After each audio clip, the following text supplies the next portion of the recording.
বন্ধুরা, তোমরা সবাই কেমন আছো? আজকে তোমরা সবাই আছো, আমিও খুব খুব ভালো আছি। তো আজকে বাবা লোকনাথের তিরোধান দিবস। এত কিছুর পরেও আমি বাবা লোকনাথের পুজো দিতে ভুলে গেছি।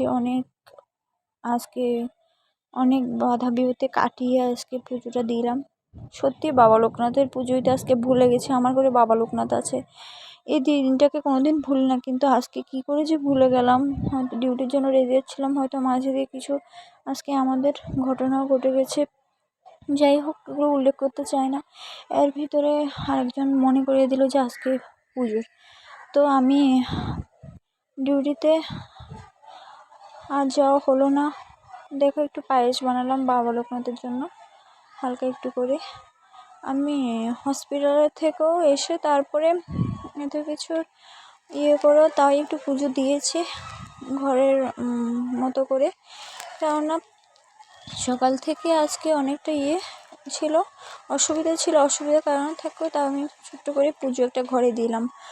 তো তোমরা আমার পুজো কেমন হয়েছে কমেন্ট করে জানিও। আর বাবা লোকনাথের দয়া, সবাই ভালো থাকো, সুস্থ থাকো, এই কামনাই করি। আমার ভয়েস ওভারে বৃষ্টির শব্দ হচ্ছে, তোমরা বুঝতে পারছো। তো ভয়েস ওভার ঠিক করে দিতে পারিনি। তো চলো, পরে ভিডিওতে দেখা হচ্ছে।